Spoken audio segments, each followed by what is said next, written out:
The mop moved across the floor in slow, steady strokes, back and forth, back and forth. The man pushing it had done this same motion thousands of times before. His name was Marcus Cole, and he had been a janitor on orbital station Verantis 7 for 6 years. The station was enormous. It floated in space like a small city made of metal and glass. Dozens of alien species walked its corridors every day. They came here to trade, to negotiate, to make deals that affected entire planets. Verantis 7 was one of the most important places in the galaxy, and Marcus cleaned its floors. A group of Torvani merchants walked past him. They were tall beings with blue skin and 4 arms. They spoke loudly about a shipping contract worth millions of credits. Not one of them looked at Marcus. To them, he was not even there. He was just part of the station, like the walls or the lights. This was normal. This was how it had always been since humans joined galactic society 15 years ago. Humanity had celebrated when they first made contact with alien life. They thought they were entering a new age of wonder and cooperation. Instead, they found a galaxy that had been civilized for 100,000 years. Humans were newcomers, primitives. Their technology was laughably outdated. Their history was embarrassingly short. Their planet was small and unimportant. The powerful species of the Hegemony Council had debated whether to even let humans join their civilization. In the end, they decided that humans could be useful for one thing: cheap labor. Humans were tough. They could work long hours. They didn't complain much. And they could survive in conditions that would kill more delicate species. So humans spread across the galaxy as janitors, dock workers, miners, and servants. They cleaned the messes that important people made. They carried boxes that important people needed moved. They fixed machines that important people couldn't be bothered to repair themselves. Marcus understood all of this. He had heard the insults countless times. Primitive apes, dirt creatures, vermin. The aliens said these things openly, right in front of human workers. Why would they hide their contempt? It wasn't like the humans mattered. He finished mopping the corridor and pushed his cart toward the next section. A Scarian officer walked toward him. The Scarian were a reptilian species with green scales and yellow eyes. They were known throughout the galaxy as fierce warriors. This one wore the uniform of the Galactic Guard, the elite military force that protected the station. The officer did not move aside. He walked straight forward, expecting Marcus to get out of his way. Marcus stepped back against the wall, pulling his cart with him. The Scarian passed without even glancing at him. "Filthy human," the officer muttered. "They should not allow your kind in the upper sections." Marcus said nothing. His face showed nothing. He simply waited until the officer was gone, then continued pushing his cart. He knew that officer. His name was Sub-Commander Drevik. He was 43 years old. He had a gambling addiction that he hid from his superiors. He entered his security code using the same 4-digit pattern every time: 7731. He was having an affair with a female officer in the communications department. His patrol route took him past the ambassador quarters every night at exactly 9 o'clock. Marcus knew all of this because Marcus watched. He listened. He remembered. Nobody paid attention to the janitor. Nobody guarded their words around the cleaning staff. Nobody noticed when the maintenance worker stayed a little too long in a corridor or stood a little too close to a conversation. Why would they? He was just a human. Humans were barely intelligent enough to push a mop. For 6 years, Marcus had pushed his mop through every section of the station. He knew the layout better than the engineers who built it. He knew the patrol schedules better than the security chiefs who made them. He knew the personal secrets of dozens of powerful aliens who had never once looked at his face. He reached the observation deck and began cleaning the large windows that looked out into space. The view was beautiful. Stars burned in the darkness. A distant nebula painted the void in shades of purple and gold. Ships came and went, carrying goods and passengers from 1,000 different worlds. A group of Galactic Guard officers stood nearby, talking in low voices. They wore the black and silver uniforms that marked them as the galaxy's finest soldiers. Each one had been selected from the best warriors of their species. Each one had trained for years in combat techniques, weapon systems, and tactical operations. Marcus cleaned the window and listened. "Commander Vorath has grown impatient," one of them said.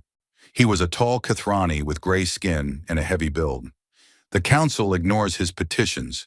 They do not care about the outer colonies. What does he plan to do?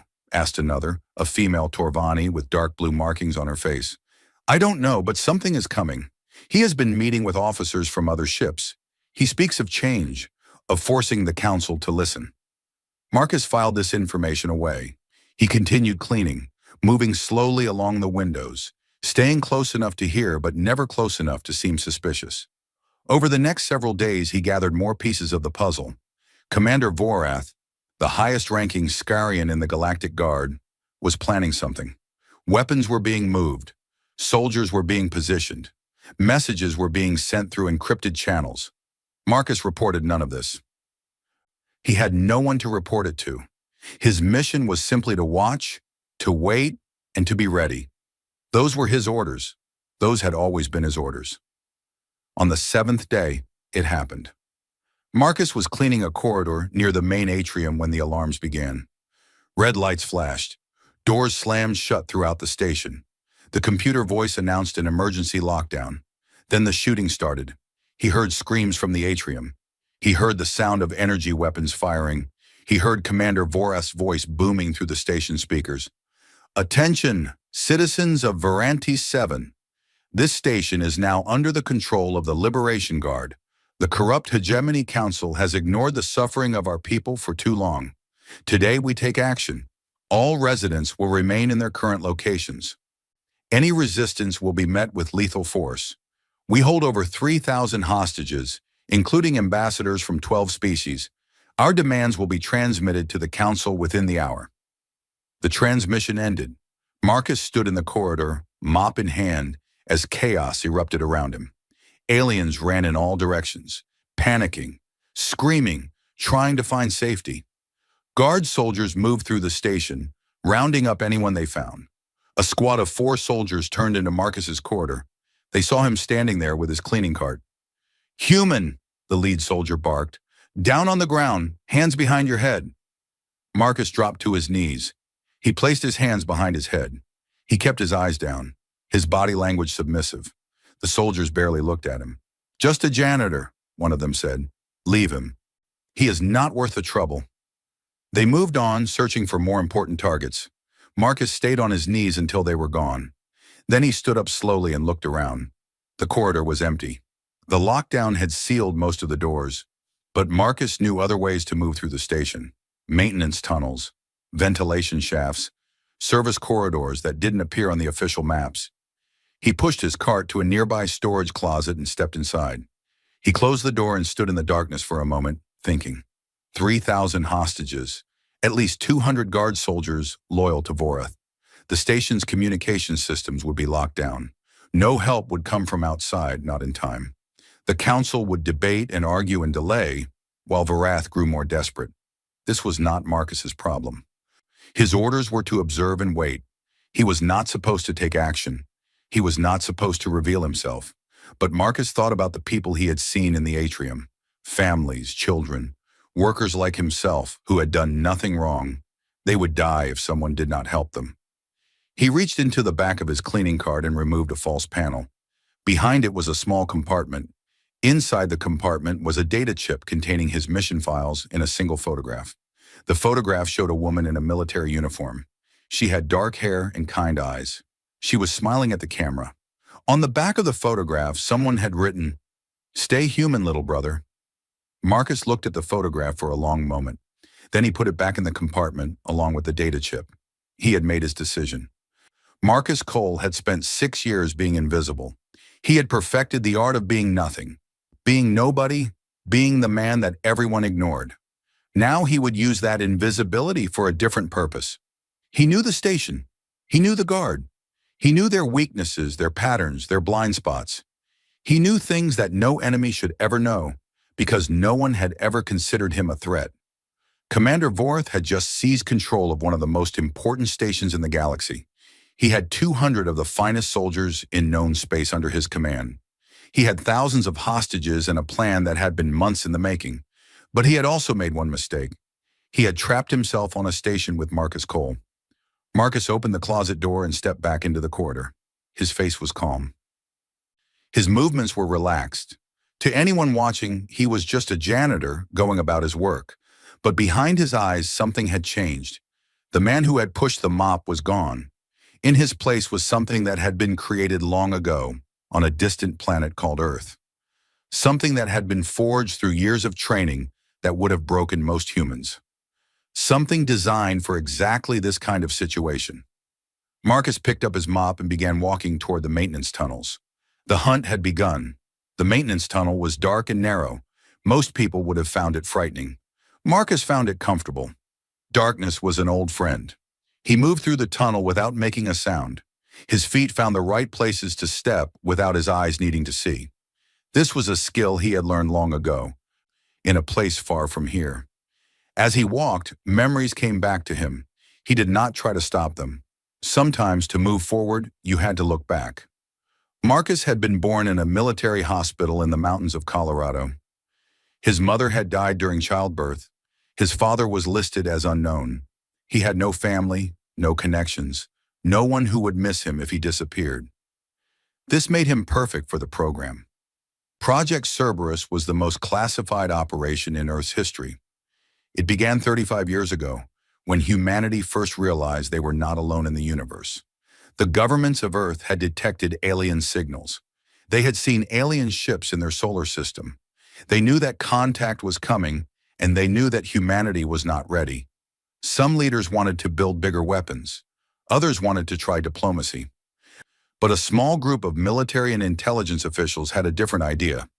They would create a new kind of soldier, not an army, but a handful of perfect individuals. Humans who could go anywhere, do anything, and defeat any enemy. They started with children, orphans mostly, babies who had no one to ask questions about where they went. The children were raised in hidden facilities, away from the world. They were given the best food, the best medical care, the best education, and they were trained. Marcus could not remember a time when he was not training. His earliest memories were of climbing ropes, solving puzzles, and learning to fight. By the age of 5, he could speak 4 languages. By 7, he could take apart and rebuild most weapons. By 10, he could kill a grown man with his bare hands. But the physical training was only part of it. The program also taught its students how to disappear, how to become invisible, how to blend into any environment and be whoever they needed to be. A student might spend months learning to be a perfect waiter, or a mechanic, or a janitor. The goal was simple. A Cerberus operative should be able to go anywhere in the galaxy without anyone ever knowing what they really were. When humanity finally made official contact with alien civilizations, the Cerberus students were ready. They were sent out into the galaxy, one by one, with simple cover stories. They became the humans that aliens expected to see. Workers, servants, laborers. Invisible and unimportant. Their orders were to watch and wait. Learn the galaxy. Study its species, its politics, its weaknesses. Prepare for the day when Earth might need to defend itself against enemies who thought humans were nothing but primitive apes. Marcus had been assigned to Verantis 7 because of its importance. Ambassadors from dozens of species passed through this station. Secrets were traded here. Alliances were made and broken. If you wanted to understand galactic politics, this was the place to be.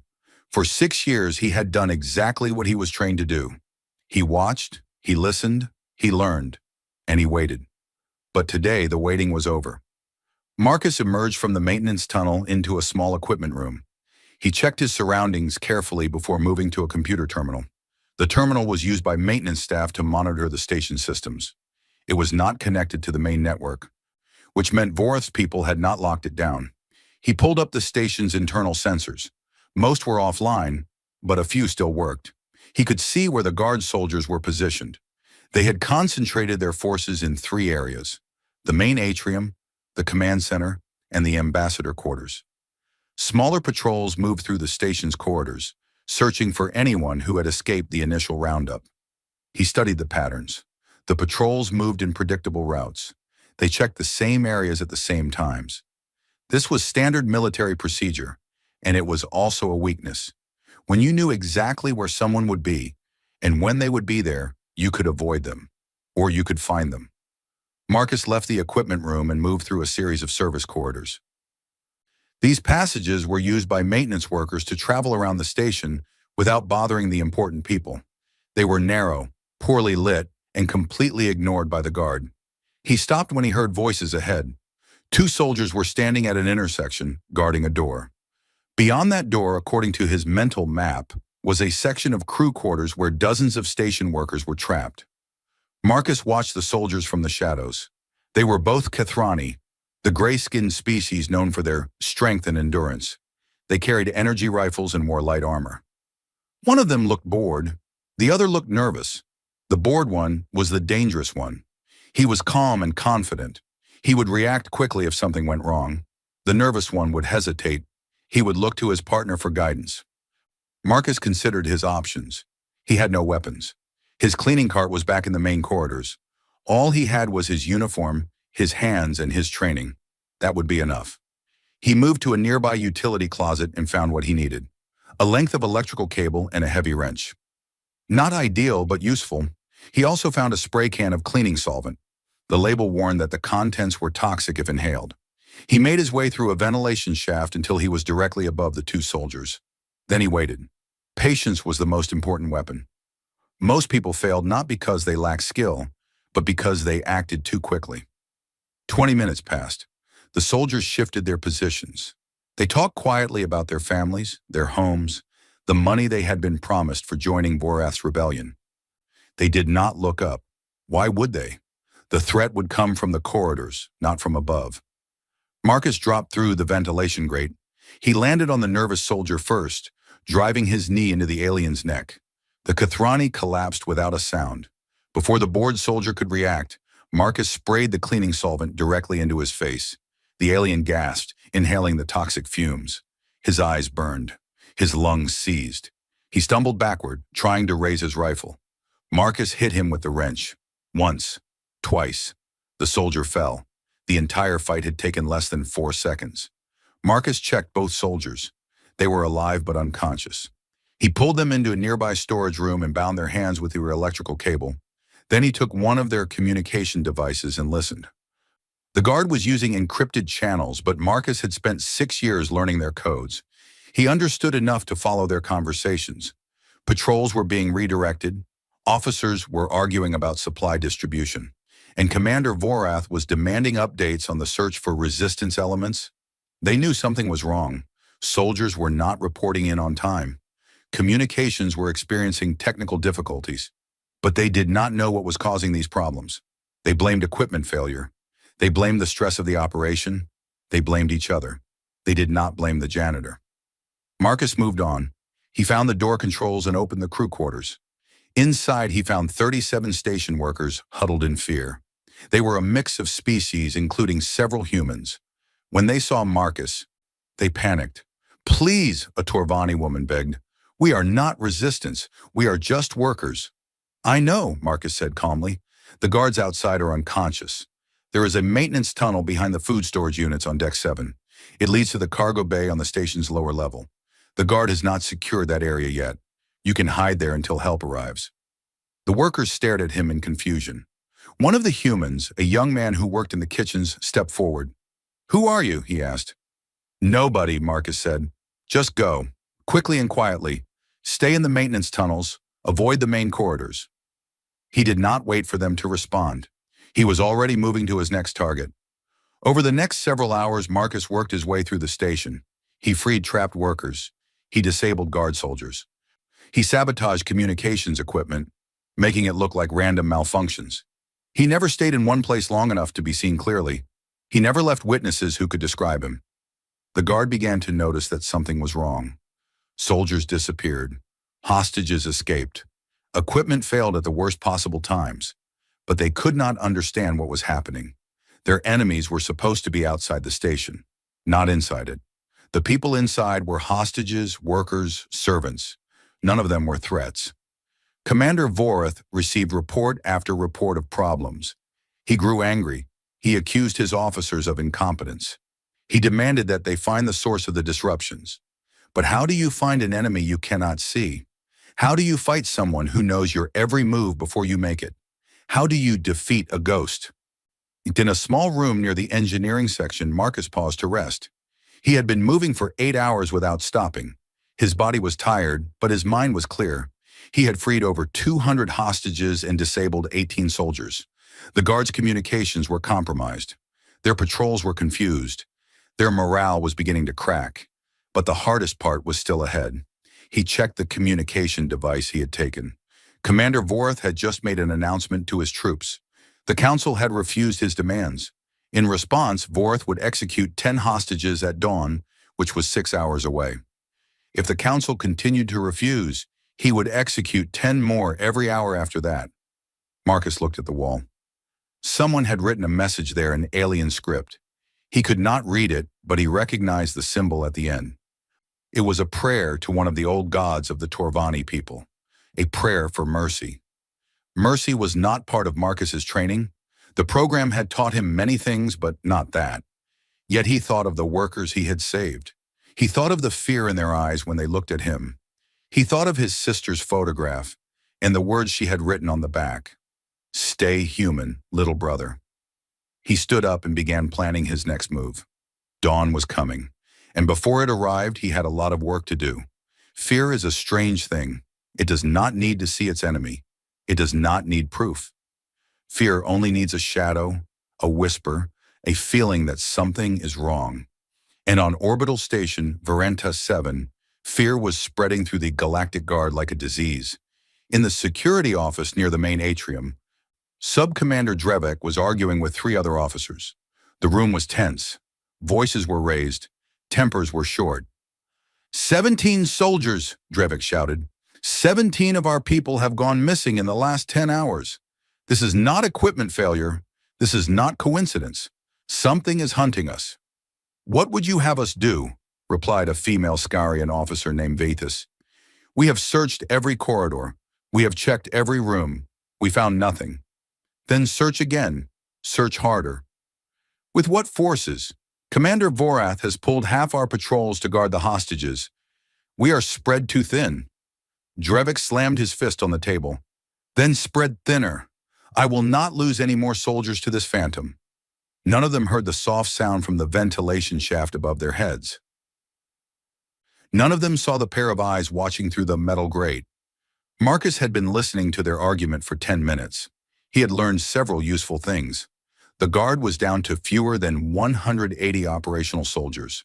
They were concentrated in 3 locations: the command center, where Vorath directed operations, the main atrium, where most of the hostages were held, and the ambassador quarters, where the most valuable prisoners were kept. The connecting corridors were patrolled, but the patrols were getting smaller as commanders pulled soldiers back to the main positions. Fear was making them defensive. They were grouping together for safety. This was exactly what Marcus wanted. He moved silently through the ventilation system until he reached a junction near the medical bay. A patrol of 6 soldiers was stationed there, guarding a group of injured hostages. 6 was a large number, but Marcus had a plan. He worked his way to the station's environmental control room. This was where the air, temperature, and lighting for the entire station were managed. 2 technicians should have been on duty, but they had been taken hostage hours ago. The room was empty. Marcus sat down at the main console. His fingers moved across the controls with practiced speed. He did not need to hack into the system. He had learned the access codes months ago by watching maintenance workers enter them. They had never noticed the janitor cleaning the floor behind them. He made small changes, subtle changes. The lighting in Corridor 7 would flicker for exactly 3 seconds every 4 minutes. The temperature in Sector 12 would drop slowly over the next hour. The air recycling system would make a soft clicking sound near the medical bay. These changes meant nothing by themselves. But to soldiers already afraid of an invisible enemy, they would be terrifying. Every flicker would make them jump. Every strange sound would make them reach for their weapons. Fear would exhaust them. Fear would make them careless. Marcus left the environmental control room and made his way toward the medical bay. He moved through passages that did not appear on any official map. Maintenance workers knew about these shortcuts. They used them to avoid the busy main corridors. The guard had never bothered to learn about them. Why would elite soldiers care about the paths used by cleaners? He stopped when he heard footsteps ahead. A 2-soldier patrol was moving through a service corridor. They walked slowly, checking every shadow, jumping at every noise. Their weapons were raised and ready. These were not careless soldiers anymore. These were scared soldiers. Scared soldiers made mistakes, but they also shot first and asked questions later. Marcus would need to be careful. He waited until they passed, then continued toward the medical bay. He found a position in a storage room overlooking the main entrance. From here, he could see the 6 guards and the door they protected. He studied them. 3 Kathrani, 2 Skarian, 1 Torvani. They stood in a tight formation, watching every direction. Their communication devices crackled with nervous chatter from other patrols. They were tired and tense. The lights flickered. All 6 soldiers spun toward different directions, weapons raised. One of them fired at a shadow in the corner. The energy bolt hit nothing but wall. The others shouted at him to hold fire. "It was nothing," one of the Kathrani said. "Just the lights. Calm down." "I saw something," the shooter insisted. "There was movement."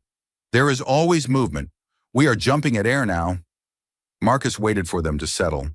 Then he pulled out a small device he had built from parts scavenged throughout the station. It was crude but effective, a simple noisemaker that could produce sounds at different frequencies. He set it to make a soft scratching sound and rolled it down a side corridor. The scratching echoed through the empty passage. "What was that?" one of the soldiers whispered. "Nothing." "Probably a maintenance robot." The robots were all shut down during the lockdown. They listened. The scratching continued. It seemed to move, coming closer, then fading away. "Go check it," the lead soldier ordered 2 of his squad. "We will hold position here."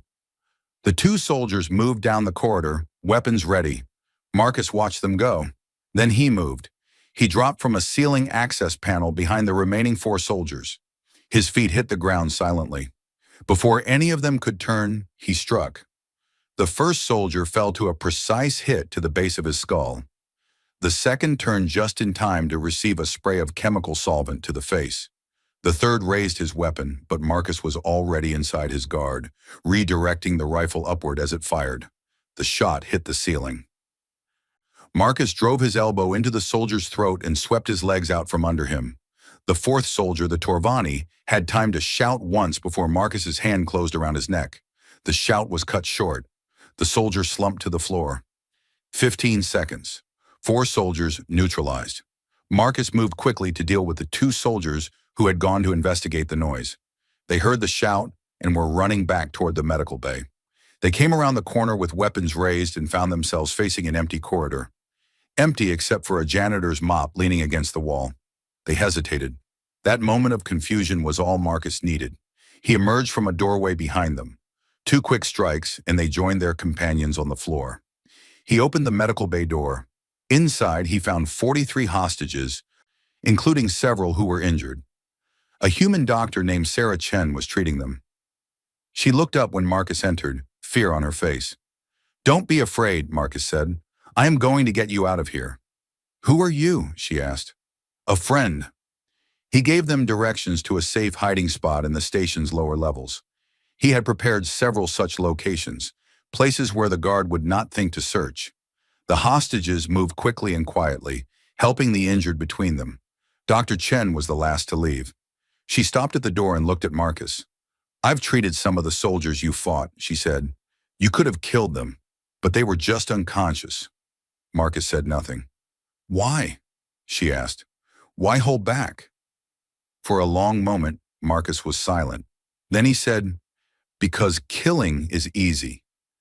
Choosing not to kill is hard, and I have spent my whole life doing what is easy." The doctor nodded slowly. "Good luck," she said. "Whatever you are planning, good luck." Then she was gone. Marcus continued his work. Throughout the night, he moved through the station like a ghost. He attacked patrols, he freed hostages, he destroyed equipment. He left no trace except unconscious soldiers and empty rooms where prisoners should have been. By the time dawn approached, the guard was in chaos. Rumors had spread through their ranks. Some soldiers whispered that there was a whole team of assassins aboard. Others claimed it was a single being, something not quite human, something that could walk through walls and appear from shadows. Commander Vorath had stopped dismissing the reports. He had lost 60 soldiers and over 1,000 hostages. His secure communications were compromised. His patrols were afraid to walk the corridors alone. In the ambassador quarters, a human woman named Lieutenant Kira Voss sat among the high-value hostages. She was the station's human liaison officer, one of the few humans who held any real position in galactic society. She had been taken captive with the ambassadors when the coup began, but she had noticed something. The pattern of attacks, the precision, the way the attackers seemed to know exactly where to strike and when. This was not random terrorism. This was systematic warfare conducted by someone with perfect knowledge of the station, and Kira had seen a glimpse of him. Just once when the lights flickered during a hostage rescue near her location. A brief look at a figure moving through the shadows. Human. Male. Wearing a maintenance uniform. She recognized the uniform. She had walked past 100 humans wearing that same uniform without ever really seeing them. The janitor. It was the janitor. Kira sat very still, thinking about what this meant. Somewhere on this station, a human cleaning worker was single-handedly destroying an elite military force. She did not know whether to feel hope or terror, maybe both. In the main atrium, Commander Vorath stood before the remaining hostages. His scales were dark with anger. His yellow eyes burned with fury. Behind him, his surviving soldiers formed a defensive line. They were not searching the corridors anymore. They were staying together. "Seal all sections," Vorath commanded. "Every soldier to the atrium.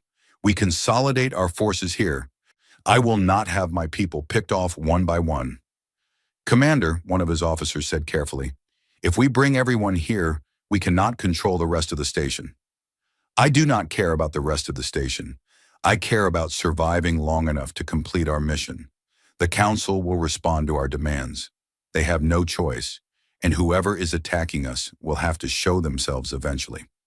He turned to look at the hundreds of hostages huddled in the center of the atrium. Families, workers, diplomats, all of them terrified.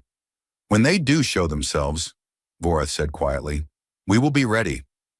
In the darkness of a ventilation shaft overlooking the atrium, Marcus watched and listened. He counted soldiers. He studied positions. He measured distances and calculated angles. 200 soldiers, thousands of hostages. One man against an army. The odds were interesting. Marcus began to plan. The main atrium of Varantis 7 was a massive space. It rose 4 levels high, with balconies overlooking a central floor large enough to hold thousands. Crystal windows lined the upper walls, showing the stars beyond. Under normal circumstances, it was a beautiful place where travelers from across the galaxy gathered to rest and talk. Now it was a prison. Nearly 2,000 hostages sat huddled on the cold floor. They were surrounded by what remained of Commander Vorath's forces, 173 soldiers, all armed, all scared, all watching the shadows for signs of the enemy that had been hunting them for hours. Marcus studied the scene from his position in the ventilation system. He had spent the last hour moving through the hidden spaces around the atrium, mapping guard positions, identifying escape routes, and preparing for what came next. The situation was not good. The soldiers were packed too tightly together. They covered every angle.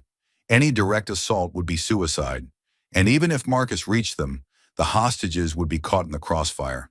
He needed a different approach. For the past 12 hours, he had been taking the station apart piece by piece, not destroying it, but understanding it. Every system, every weakness, every point of failure.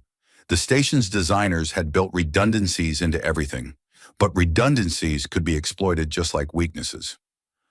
Marcus moved to his first position, a power junction on the 3rd level. He had rigged it hours ago with components from a maintenance kit.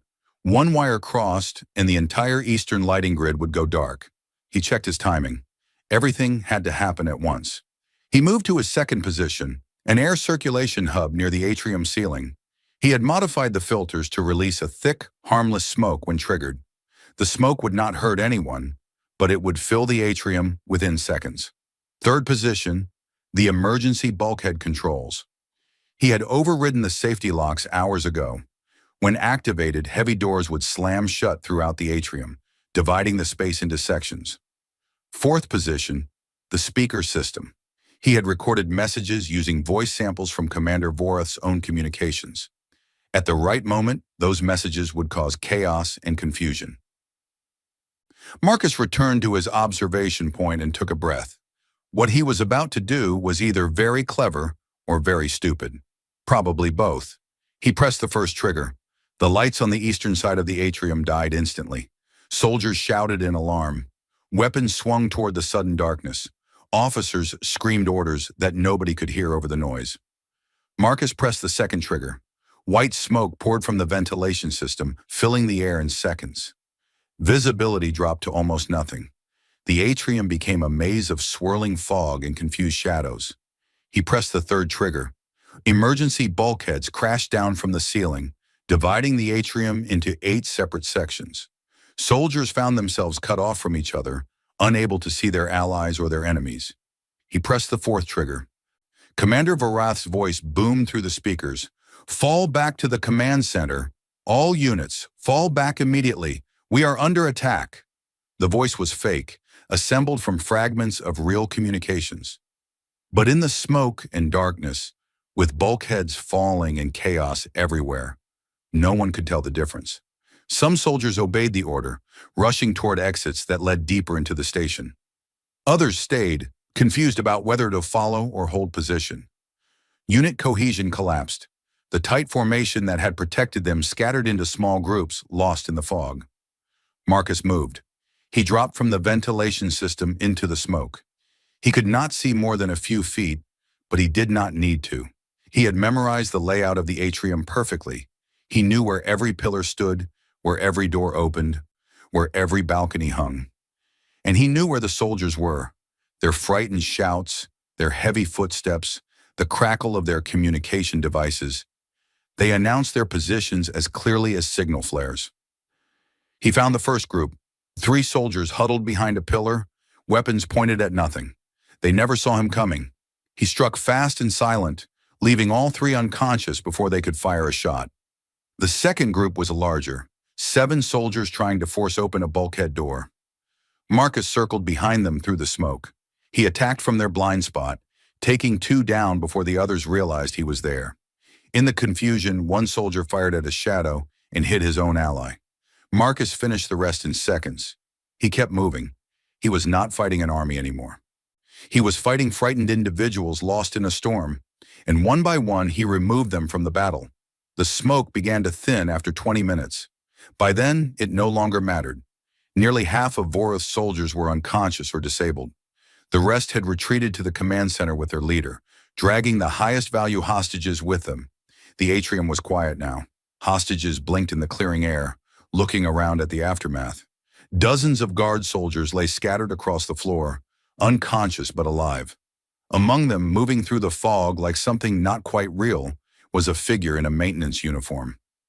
Lieutenant Kira Voss saw him clearly for the first time. He was not tall or particularly muscular. He had ordinary brown hair and ordinary features. Nothing about him seemed special or dangerous. But she watched him walk through the atrium, and she saw the way he moved. Every step was precise. Every motion was efficient. There was no wasted energy, no uncertainty. He moved like someone who knew exactly what was happening and exactly what would happen next. This was not a man. This was a weapon. She called out to him, "Hey! Hey, wait!" He stopped and turned toward her. His eyes were calm and cold. "The others," she said. "The hostages they took to the command center. What about them?" "I will get them. Vorath has a dead man switch. He rigged it to vent the station's atmosphere. If you try to take him down, he will kill everyone." Marcus nodded slowly. "I know." "Then what are you going to do?" For a moment, something flickered behind those cold eyes, something almost human. "I am going to give him a choice." He turned and walked toward the command center. Kira watched him go, her heart pounding. She had served on this station for 3 years. She had seen thousands of beings pass through its corridors. Soldiers, diplomats, merchants, criminals. She had never seen anyone like this. She found herself whispering a prayer she had learned as a child on Earth.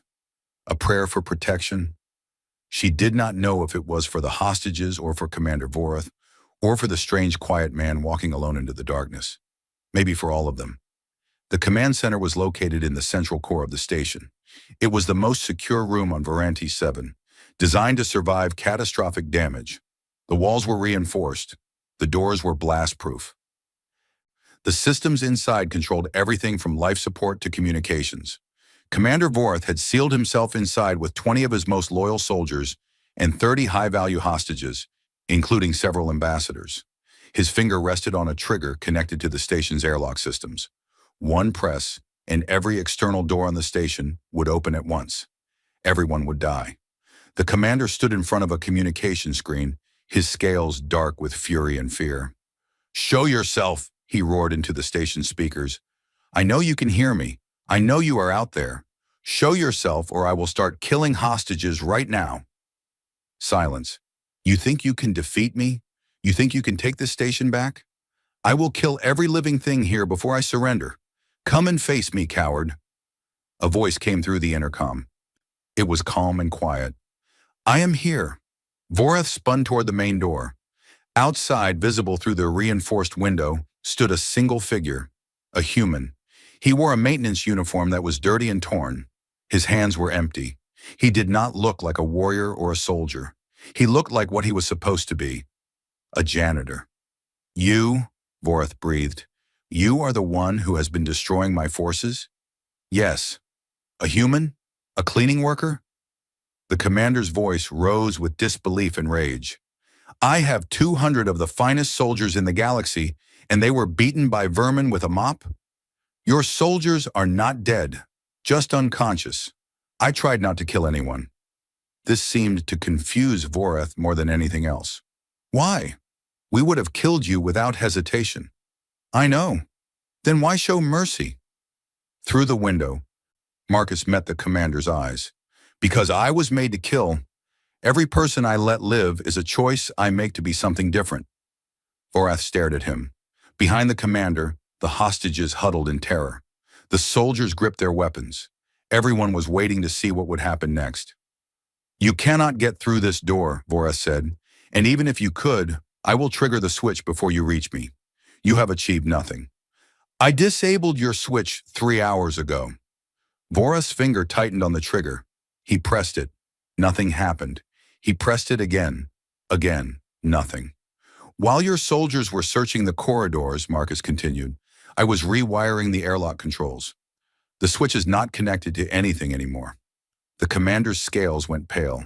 He grabbed one of the hostages, a Torvani ambassador, and put a gun to her head. "Stay back. I will kill her." "You can kill her. You can kill all of them. But then what? Your revolution is over.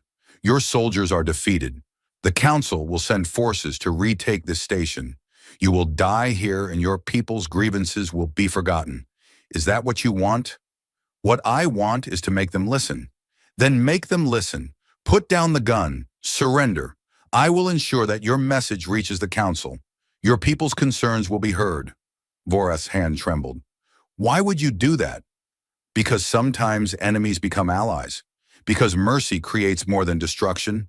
Because I would rather build something than tear it down." The commander stood frozen, his gun pressed against the ambassador's temple. His soldiers watched him, waiting for orders. The hostages barely breathed. And Marcus waited.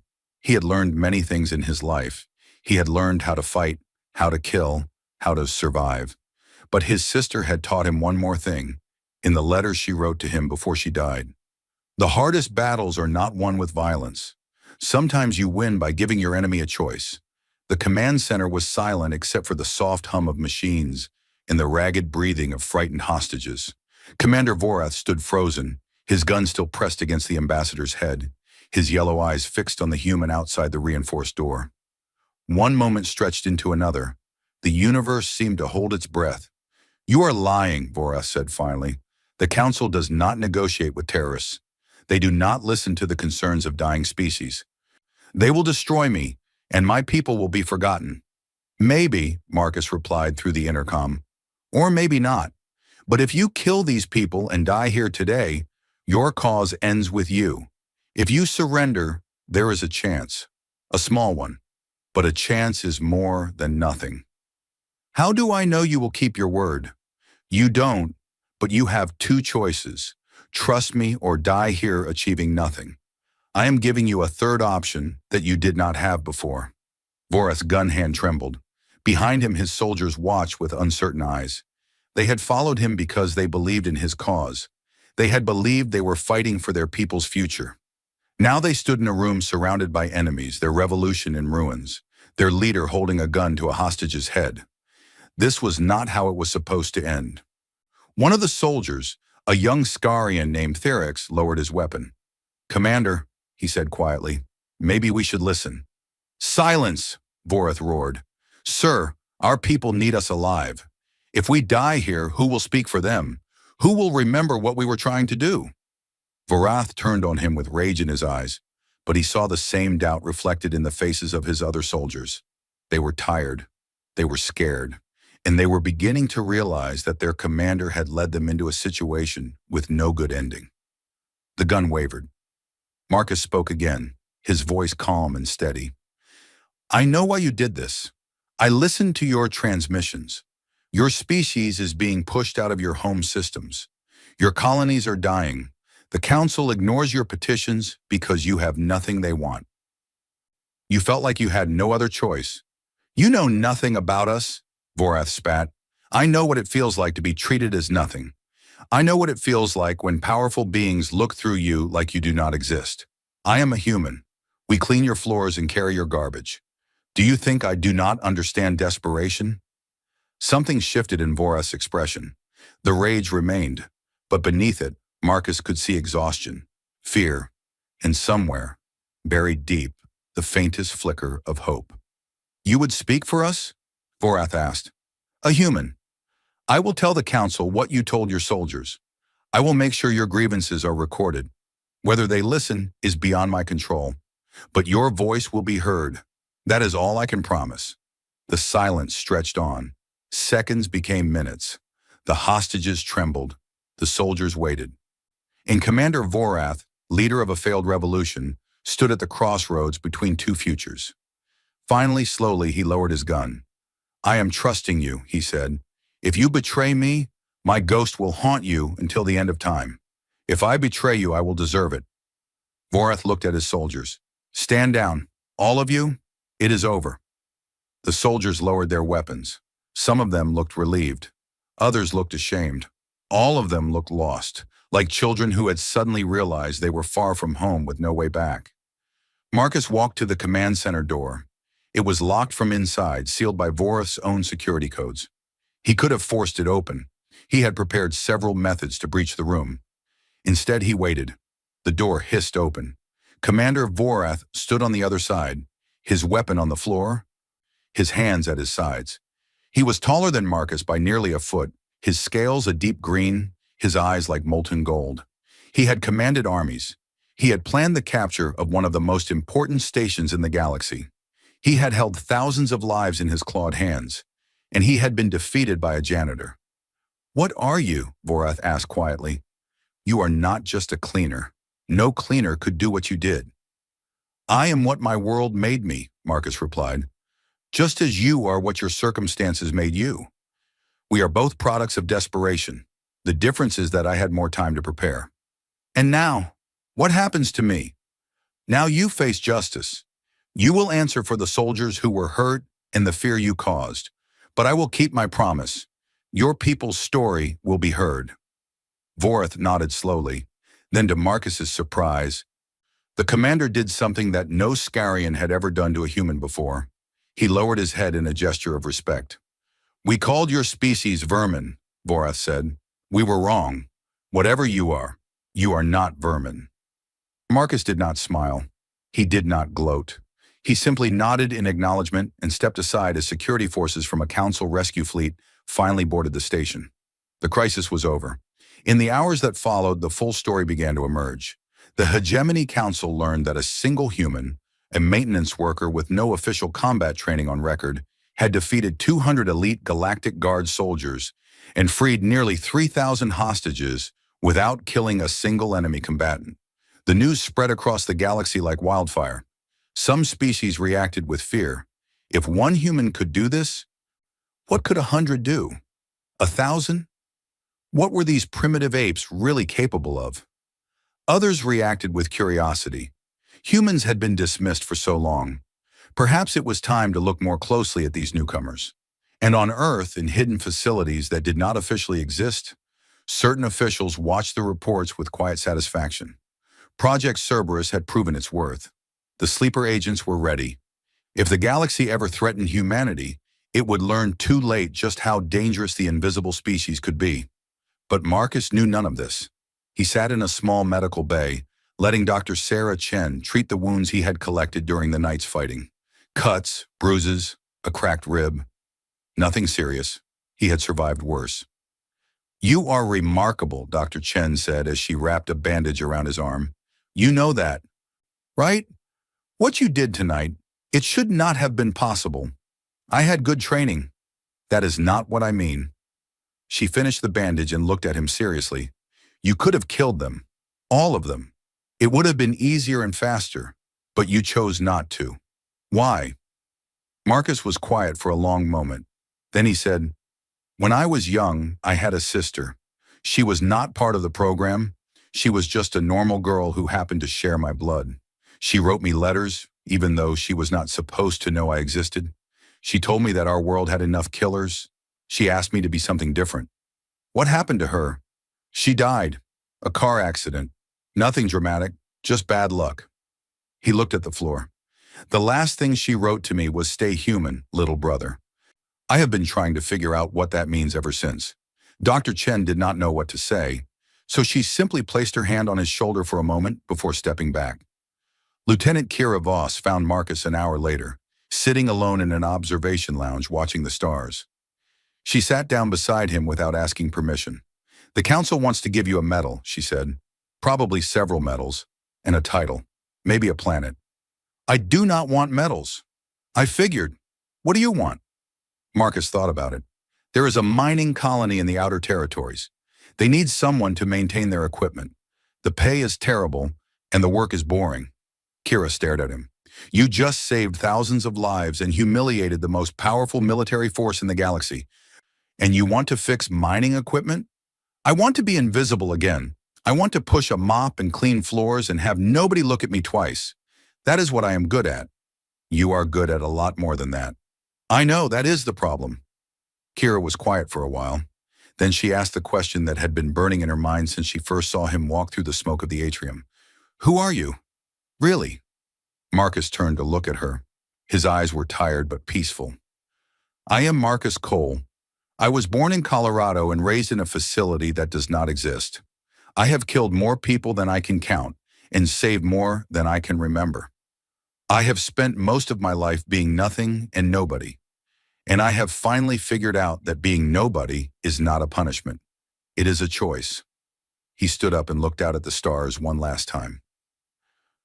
"Goodbye, Lieutenant. I hope we never meet again. For your sake and mine." Then he walked away. 3 weeks later, on a dusty mining colony at the edge of known space, a new maintenance worker arrived on a supply transport. He was quiet and polite. He did his job without complaint. He kept to himself and bothered nobody. The miners barely noticed him. He was just another human, doing the kind of work that humans always did. Nothing special, nothing important. But sometimes, late at night, he would stand at the observation window and watch the ships passing in the distance. Cargo haulers, passenger liners, military vessels, each one carrying people with their own fears and hopes and dreams.